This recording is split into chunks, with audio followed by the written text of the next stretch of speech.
Hey, what's going on, guys? Dropship Tyler here, and today I have a special guest.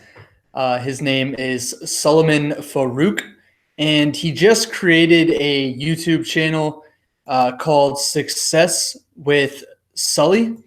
And basically, so he goes by Sully, and basically this guy did $250,000 on eBay drop shipping over the last 2 years.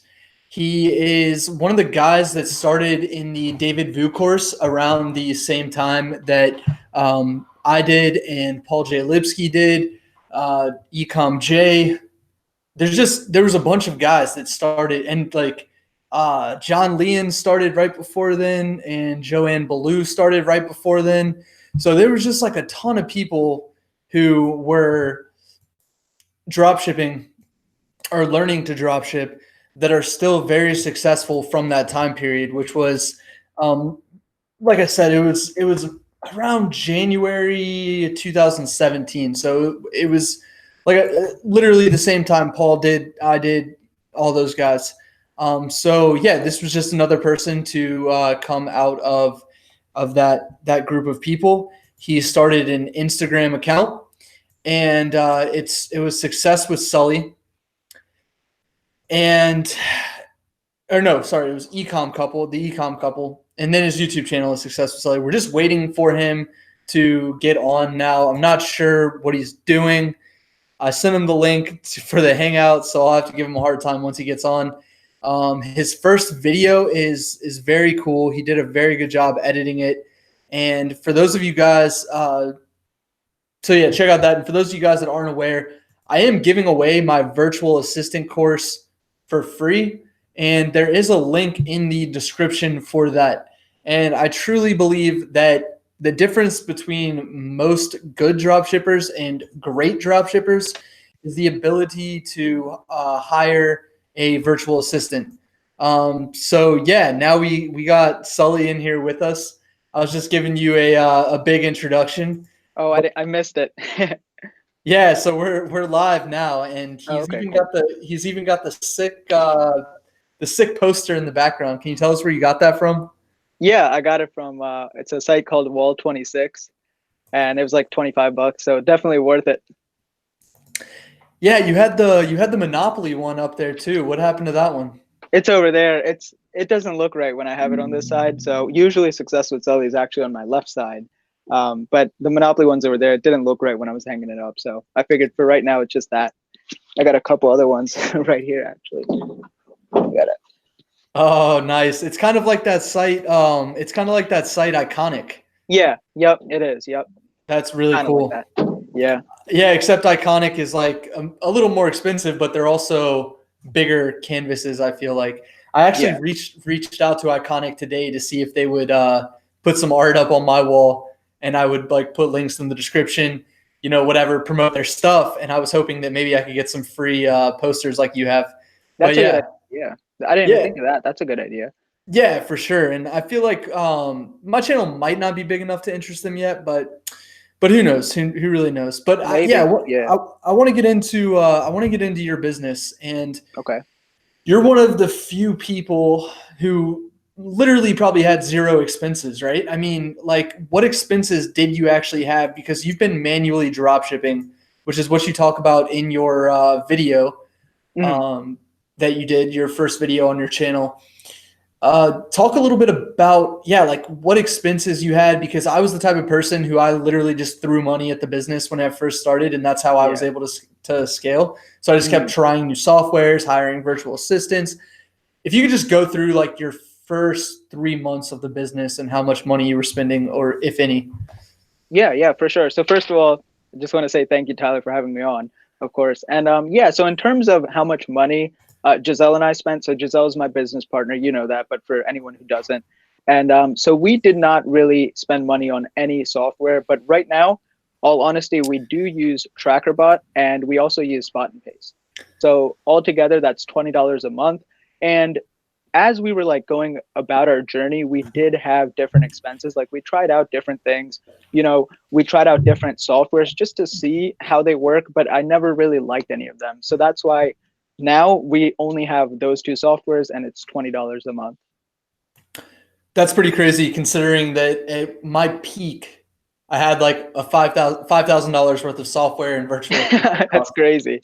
I know, and so Yeah, that's crazy. it's wild. But that month that was that much that much expense. I mean, I made $15,000 net profit, so I was able to scale really big. But Yeah. you still were able to scale to that level, but you just had you didn't have nearly those expenses. So it's kind of interesting seeing the other side, like keeping the cost down. And I think actually your method is very important for people getting into it, because Yeah. I don't want anybody to get hurt when they get into drop shipping, and I don't want them buying software. I don't want them whatever if if they can't afford it. And I feel like you have a lot to offer in that scenario where somebody can literally just come in and build I mean, what are you doing a month now? Like 40, 50 grand? In sales, you mean? Yeah. Yeah, so like about 60 actually. So for those of you who don't know, like I had to restart because we had gotten our account suspended because we grew too fast. So like we went from $2,000 a month in our first month to 40,000 in our second, and then 100,000 I think within like 9 months. So right now we're scaling back. We're trying to limit our growth. That way, we're not scaling it too quickly, and it's just not the same situation. So basically, just not being greedy this time around.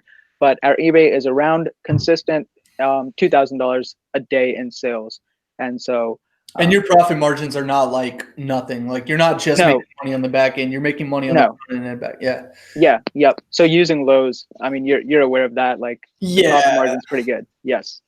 That's awesome. And so, yeah, you literally can build a $2,000 revenue a day business Hmm. with $20 a month cost. I mean, Yep. that's nuts. But Yeah. and before I got banned from eBay, and I was talking about it a lot, I was really preaching the manual account, especially because it's a way to not get flagged now. Not only is it more cost efficient, obviously, but and more beginner friendly, but you're not Yes. going to get flagged. So it's like it's huge. It's huge, and that's really your edge right now. But one thing I'm interested in, does your promoted listings work? I know I was trying to get you to try that. Did you ever try it? No. And let me address that actually. So I didn't try that mainly because I just didn't ever see a need to try it. But also, I've been having this, theory, so to speak, and maybe you can speak on it actually. I was wondering if doing promoted listings might actually cause eBay to be like, okay, wait a second, let's look into this person. I just feel like don't fix what's not broken kind of mentality right now. So if I don't need the promoted listings, I just felt like there's no reason. So, but I want to get your mindset on it as well. I was running promoted listings on my manual store, and Okay. I was pretty comfortable with it. Everything was very consistent for 15 to 20 days that I did it. So I never got to go through and experience the full, like a full month cycle of Mm, running the promoted listings. So I really don't have much opinion on it. I mean, for me, I was boosting my sales a ton by using promoted listings, obviously. But again, it could be another trigger mm, to where eBay is looking into something. If you are using promoted listings, I don't know.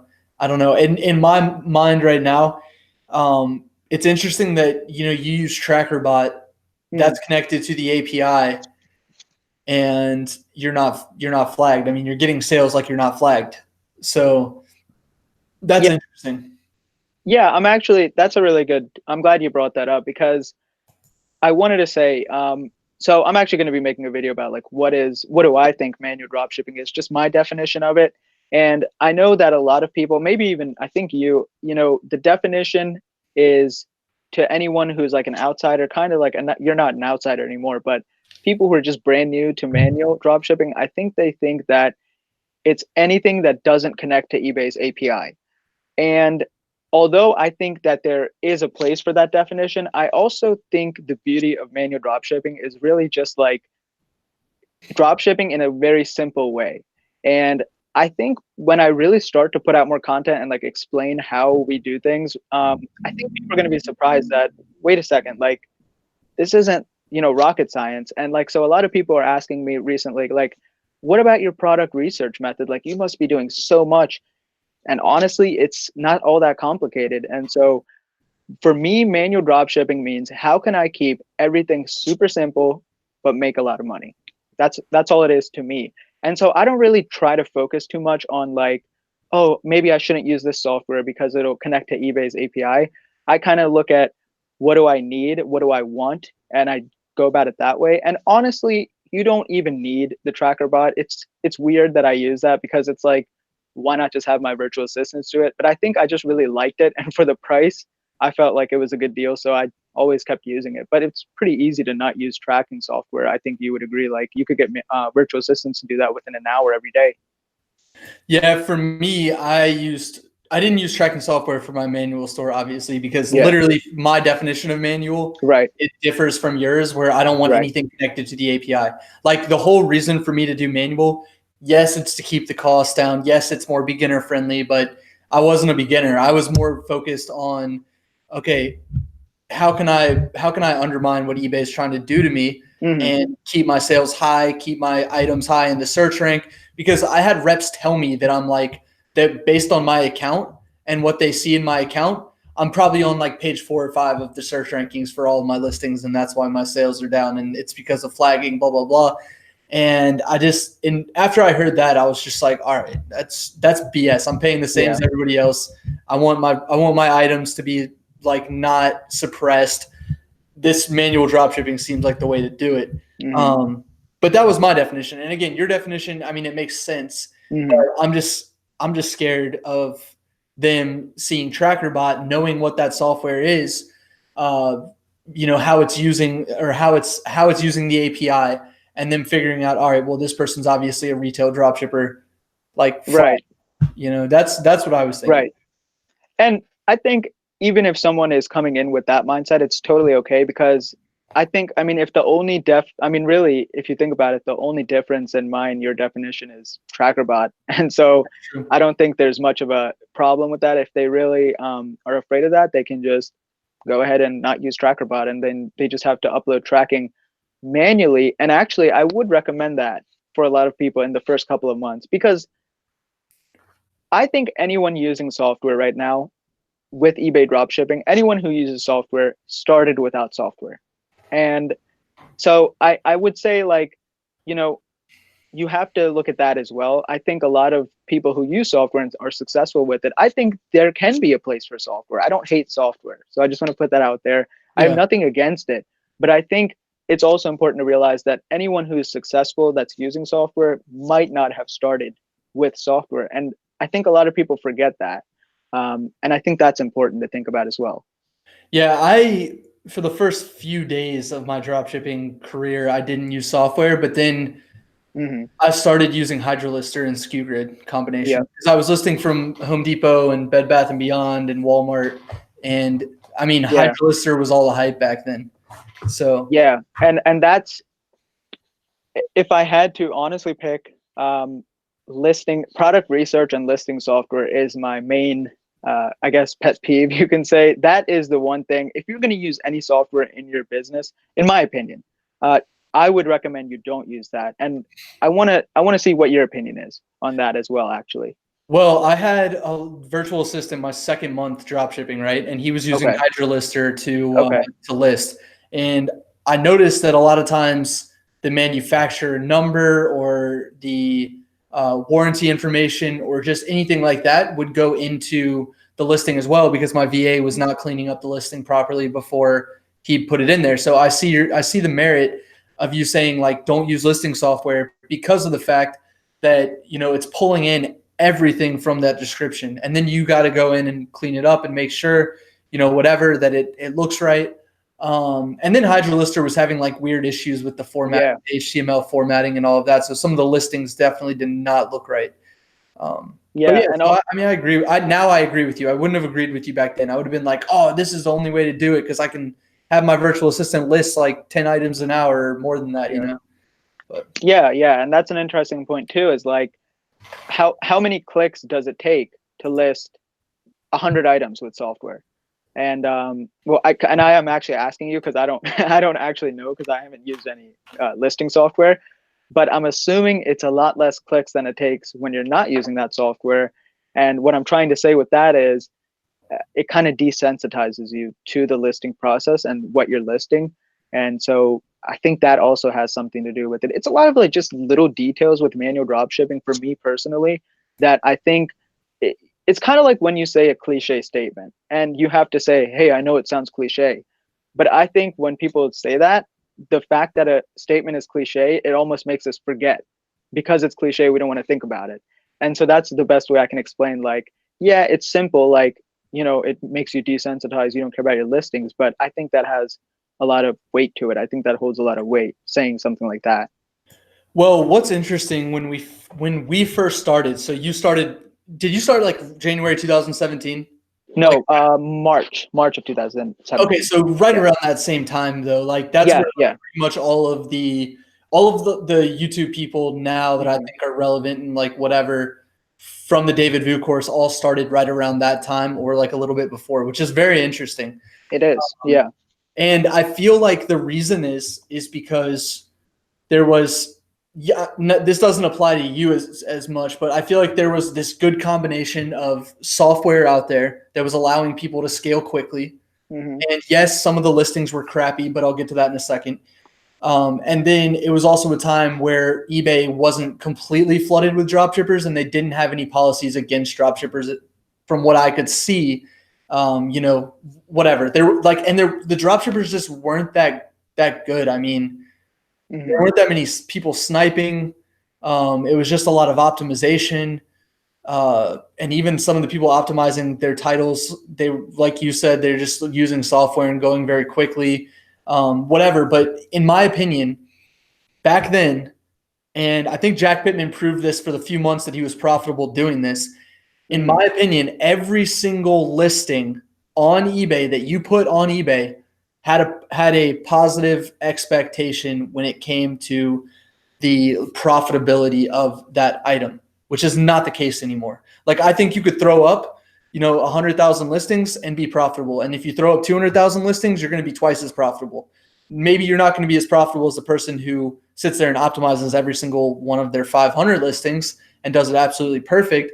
But I'm just saying, I really do feel like there was a positive expected value on every single item in your store. And the strategy back then was just get up items as quickly as you could, for me and a lot Right. of people A who were lot of people. A lot of people. Yeah. I think that strategy actually worked before too. it did, yeah, because like Yeah. I said, I really do believe that there was a positive expected value on every single one. But now, Yeah.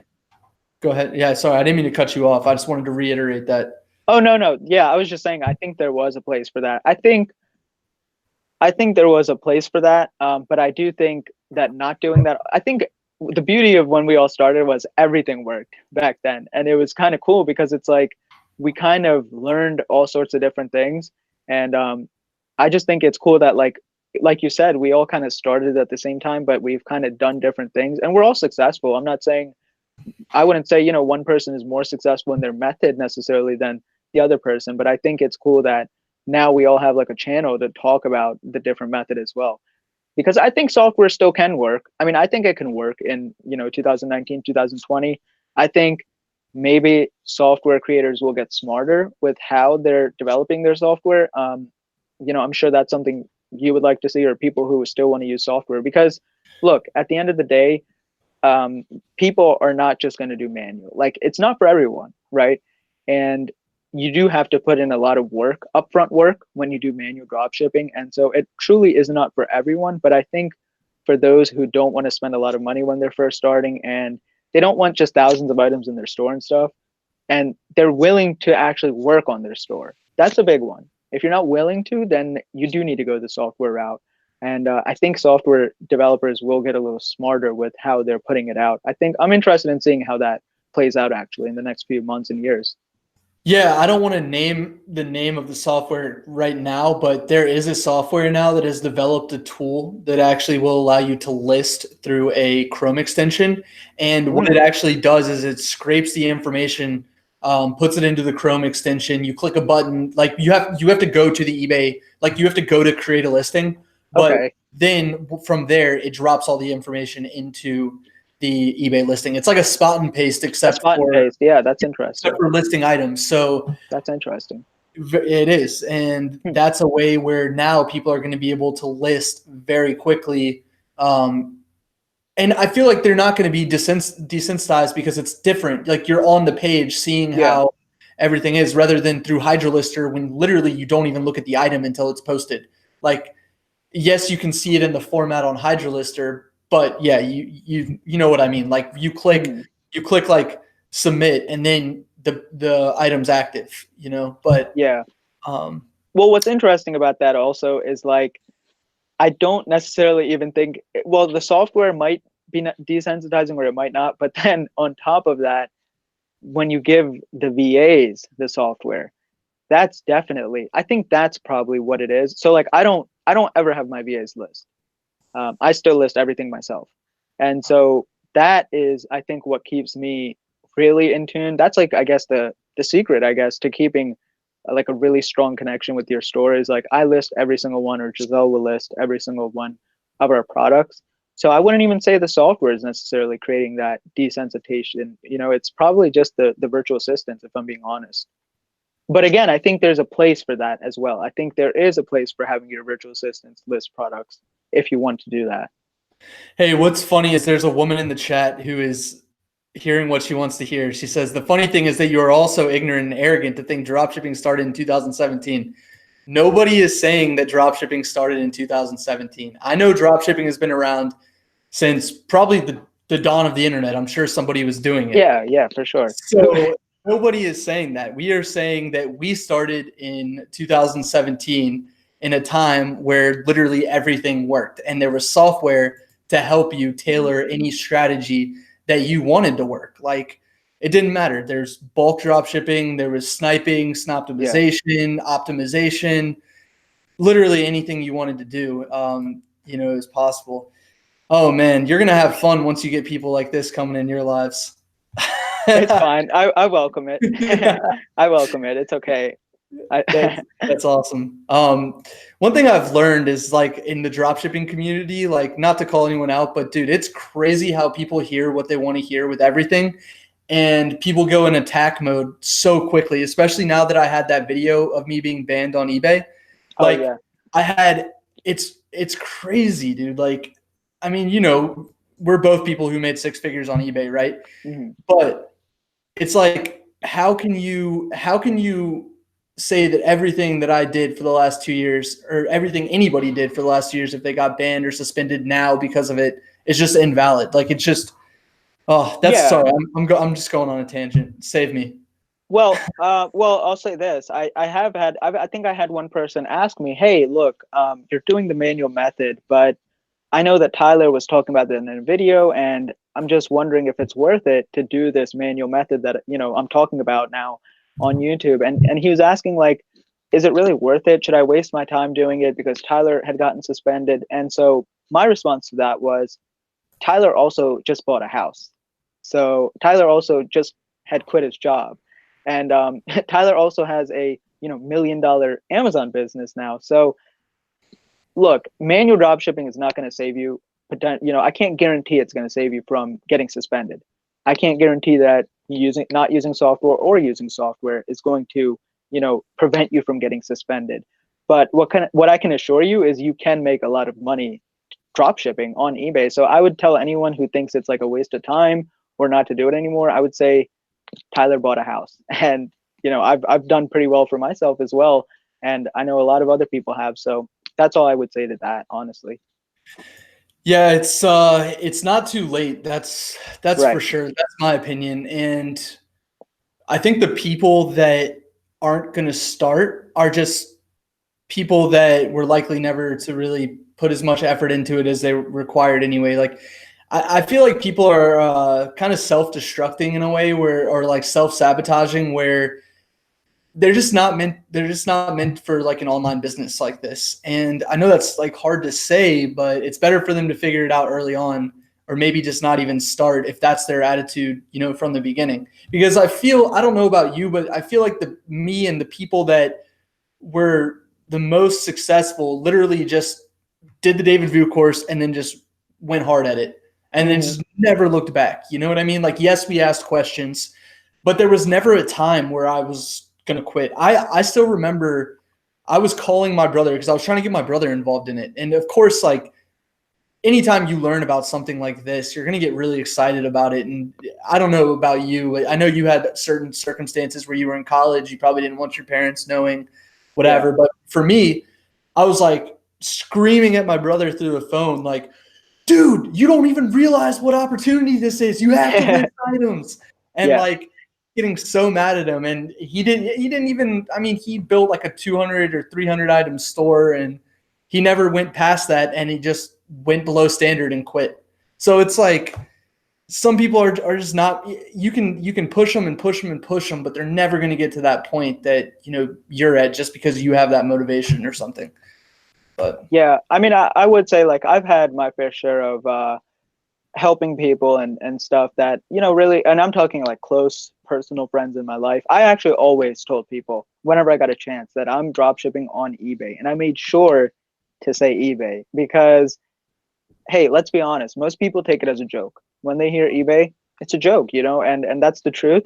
And I love it. I love it because when I tell someone I'm selling on eBay and I dropped out of school to pursue eBay, and I was going to be a nurse, and before I was going to be a nurse, I was going to be a doctor. I was on a way to, you know, be a surgeon, and I was really committed to that. And then they hear, whoa, you went from doing that to eBay, and it's like, because I know what I'm doing and I know like where it's going to take me, and I know that it's going to lead me into other things. So I welcome the criticism and the judgment, and I would tell anyone else to do that as well. And I always would try to get other people to do what I'm doing. But most people, I think if we would have said we're drop shipping on Amazon, people would take it a lot more serious. So I just tell them eBay.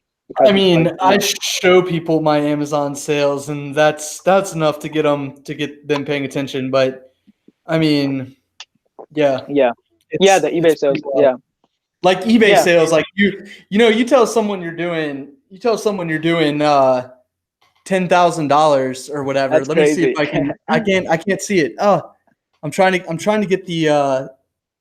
It's not focused. There it is. $10,000. Oh can't man! fake that. All right, wait. We're gonna do this. And I dropped my phone earlier, so it's cracked.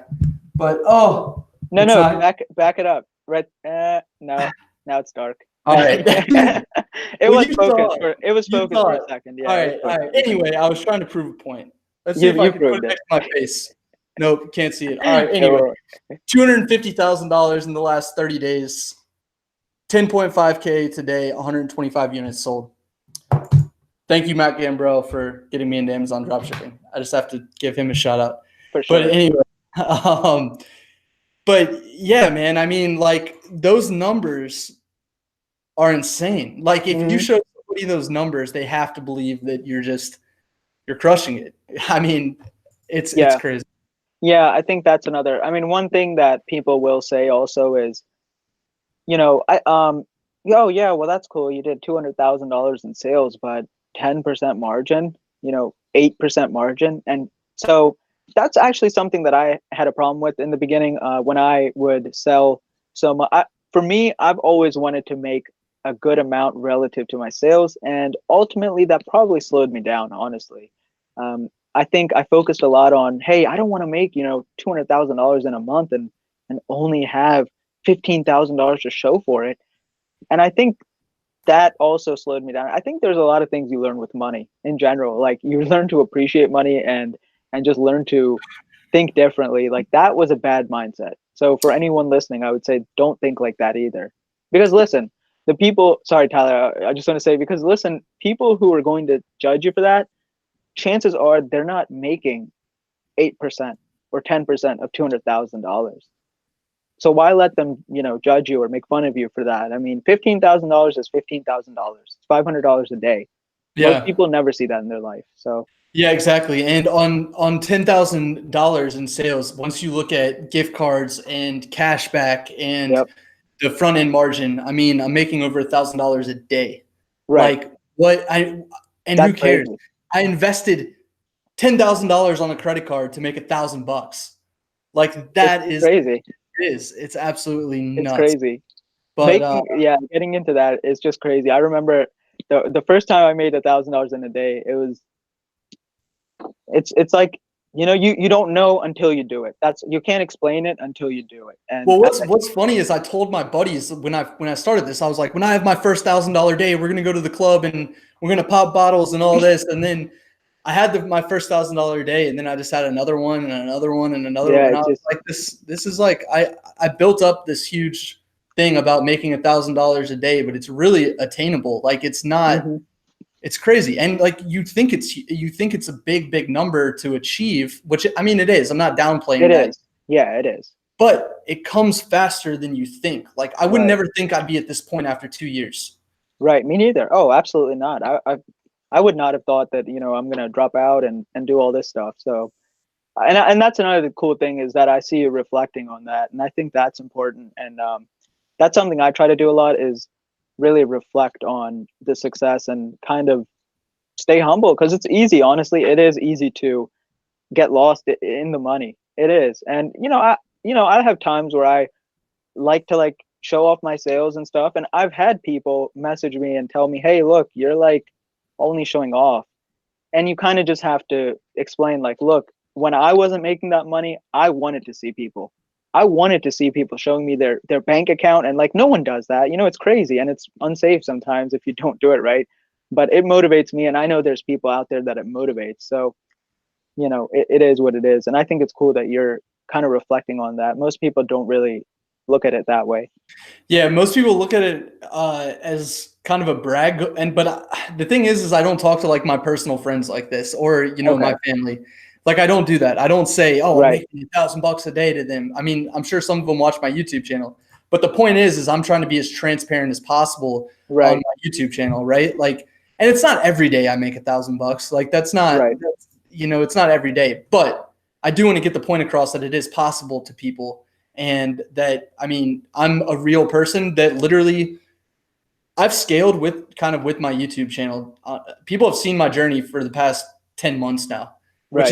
which is kind of cool in that regard. I wish I had started sooner so Yeah, they of could have course. watched. Yeah, they could have watched like my first sale or something and Yeah. seen where I'm at and been like, oh, okay, this is real. But dude, what's crazy is it's been 2 years. Like it doesn't Yeah. even seem like that long. Yeah, I know, right? It goes quicker. Honestly, it does go quick after you kind of just are doing the same thing over and over. And I think that's why it's cool to get into Amazon. And like, I've been doing FBA a little bit. So I think that's kind of cool because it kind of switches things up and changes things up and just other things. I think that's one thing I would say is also do is try to, and this goes back to actually being afraid of what if eBay suspends me? Well, what you can do is you can create different incomes with the money that you're making. And so don't just, make $5,000 a month profit from eBay and then blow it all. Try to look, go about every month. And I know this is going to sound weird, but think about it like you might get suspended tomorrow. And hey, look, I know it's a weird thing to think about, and I'm not saying that you will, but I'm saying if you have that mindset, then what are you going to do about it? Are you just going to, sit there and make that 5,000 and then spend it? Or are you going to try to go out and diversify your income? And that's a big lesson I learned. And I'm sure you've learned too. Oh yeah. I mean, think about if I had a mortgage and all of that, and I had Yeah, blown all my money and I was just relying on eBay, right. it would not be a good situation at all. I No, mean, yeah. Saving is a big part that I think people don't talk about. There's so many things that I think people don't consider and they don't really want to learn about. Like, I don't know, maybe if I make a video about saving money and how it's helped me, it might not get a lot of views, quite honestly, but I think that is a huge part of success in any business, but definitely this business, something that's, quote unquote risky or, not sustainable. I mean, I would disagree, but I know a lot of people look at it that way. So, hey, if you think it's not sustainable, then save the money. You know what I mean? well, every month is the end of Amazon dropshipping, according to the internet.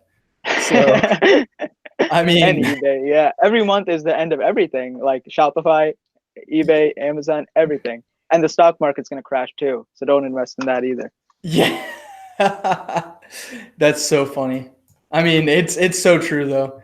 God, people are so pessimistic, and but they again, it comes back to using it as an excuse Mm. to not put the effort in, and they're probably just going to move on. But I mean, I'm guilty of that with Shopify. I've never tried it just because there's so many gurus pushing it. I'm just like, this is dead. Like, there's no way. But I mean, I'm sure there are people who are making money out there with No, Shopify. I would say there is. And I also think, I think that I like to give people credit. Okay. I like to not just judge and say like, hey, you know what, you're just making an excuse and stuff. But I know why you're saying that. But I also think that, I mean, as creators, like I think, and I'm not, I mean, I'm a new creator, so I'm acting like I'm, some long-term one, but I think we also need to be like kind of responsible in that it's tempting to make a certain video for like views and stuff, but is eBay dropshipping dead? It's like when you search eBay dropshipping right now, you're going to see 10 of the top videos, eBay dropshipping dead, eBay dropshipping dead. I mean, hey, look, if I was a beginner, I would be like, okay, I don't want to do this. It's clearly dead. I mean, all these big people are saying it's dead. So why, And it's all just clickbait. Yeah, I mean, most of it would be, yeah, clickbait. Well, even saying something like, is it dead? I mean, you're not doing technically anything wrong at all. So I'm not judging anyone. I'm not saying that that's wrong, but I am saying that as a beginner, if I would have seen that, when I search eBay dropshipping, I want to see like tips, strategies, mistakes, things to avoid, not is it dead? Is it dead? Is it dead? Like, why is everyone talking about is it dead? So that's probably something, that has something to do with it. That makes a lot of sense. It's like, and again, it's either people like Rockstar Flipper who are against it completely because that's just not their niche and they think it's ruining eBay, or it's other dropshippers who are literally, like you said, just want views and they rank high. I mean, I can name a few videos right now of people that just, after I made my video, they just literally went in and made their own, and like it was ridiculous. I mean, I did mine to try to be as transparent as possible to the community, not to get a bunch of views. I just happened to get a lot of views because of the fact that I was transparent, and it was kind of a weird situation, right? And I've never been one to appreciate the clickbait because again, people read into titles, they watch the first like 20 seconds of videos, they don't really hear because they could do a complete switch. Like, you know what I mean? Like they could start off saying, oh, it's dead, everyone's getting banned, and then talk about how that's not really true though, and like dropshipping is still good, make money, blah blah blah. But yeah, people don't look at it like that. They just look at titles, like you're saying, and it probably discourages them. Yeah. Yep. Probably. That's what I think. Yeah. Yeah. I'm not even looking at the chat, by the way. I don't know if I'm even able to. I'm just in this Google Hangout, so I don't know. So if I'm ignoring anyone, I apologize. So best comment of the night: Rockstar Flipper is a fool! Exclamation mark! Exclamation mark! No, I'm just kidding. I know some people that are friends with Rockstar Flipper that that I respect. So I gotta respect. I like Rockstar Flipper. Like, not, he has his opinion, and one thing I want to do, honestly, is like reach out to him eventually when I'm, I guess, a bigger YouTuber, and try to show him my method, the manual method, and try to like see what his opinion is on that. And who knows? I don't think he'll advocate for drop shipping still, but I see it as a challenge. Like, all right, you got your opinion, I respect it. Maybe I can change it. If not, okay. It's interesting that that a guy like Rakin Prophet was interested in the idea, and he likes the idea of it, even though he's a flipper. And like that's one thing I like about him is the fact that he's open to other business ideas, whereas some people in other industries or other niches just like they try to make it seem like your business is below theirs just to put their things on a pedestal. I like Rakin so much. He's really open-minded, and he's like such a humble guy. So I mean, that's a strong combination right there. Definitely. Well, if there's any questions for Sully specifically, you guys can ask those. I'm reading the chat right now, and let's see. I'm trying to see if there was any good ones about eBay. Nope. So they want to know 250K year to date with the title. It's because I did use a clickbait title, but it's true. I mean, that's over the past 2 years, right, on eBay? Yeah, $250,000 profit that I paid taxes on. So, and actually, it was hard to be 100% accurate because I haven't filed my taxes for this year, but I can guarantee you it's it's over that $150,000 mark, and so it's probably like 160, 170. So I will update everyone once I file my taxes if that's what you need. All right, so this Mr. Medina guy says yes. How long should I wait before eBay resets my no sales? I don't think eBay resets sales. I think once you're flagged as a dropshipper, you're pretty much flagged as a dropshipper. You got any opinion on that? I would say try manual dropshipping and see if that helps. I would say try manual dropshipping and try to just get more involved. Even if it's not manual dropshipping, even if you just get more involved, I would have to like ask him, what are you doing with your store? How involved are you? How uninvolved are you? And then I guess I would go from there. How many different sources do you use on your eBay store? For now, it's all, I want to say almost 100% Lowe's, a little bit of Home Depot here and there, but Lowe's for the most part. How many items do you have? You don't have to give an exact amount. You can just say a range, like 200 to 300. So less than 500. That's what I'll 500. say. Because I made an Instagram post the other day and I said less than 500. So it's so easy. I never really like giving the listing count, so I always say less than 500. But I always post screenshots of like, so what I like to do is I'll post screenshots, and if I've listed a couple more items since then, it doesn't completely give it away. But yeah, I've never had more than 700 listings in my store. I talked about that in the video too. Nice. So what method do you use for product research? Do you use eBay or do you just go directly to the site? So a lot of it comes from eBay, and I will make a video about this soon, but basically I really look at the competitors on eBay, and I judge my price and my title and everything. It's sniping, but it's finding the one main competitor. I think a lot of people don't look at their main competitor, and the main competitor basically means who is making the most recent sales. So what software can do for you is it can run items and it'll show you, okay, this person has made 4 sales in the last 30 days. And what you might think is, oh, this is a great listing. Let me compete with this person's price. But what you're not seeing is that I came in yesterday and made 4 sales yesterday. So it's not about 4 sales in the last 30 days. I'm looking at who made the most recent sales, because that's the person doing the best on that listing. I agree. And I did, when I was doing my manual store, I did a really good job about looking at, like, when I was going to snipe an item or something, I would search that item, who else has taken the title, who else is selling that item, what other titles are being used. And then I would either create my own title or I would use someone else's title if they were selling at, a higher margin. Typically I took the title or made my own title. Like, okay, so I made my own title if I couldn't beat anyone's margin, right? Okay. Manual store. And then if there was somebody who was doing really good margin and, whatever, no one else had that title, I would take their title completely. And I would also take everything that they had for the listing attributes. Like, so how you can add like different item specifics and stuff like that to your listing. So like when I was doing my manual store, I made it a point to make sure I copied their listing entirely. Like if they had custom things that they had, or if they had their own unique UPC, anything like that, I would take everything, even their unique UPC. So like, what's your opinion on that? Copying the entire listing? Yeah, I mean, I don't have a problem with copying someone's entire listing. I think that so with my method of research, I am looking for, if someone isn't making recent sales on the item, then I'm not listing it. And so if they're making recent sales, it means that their title is good.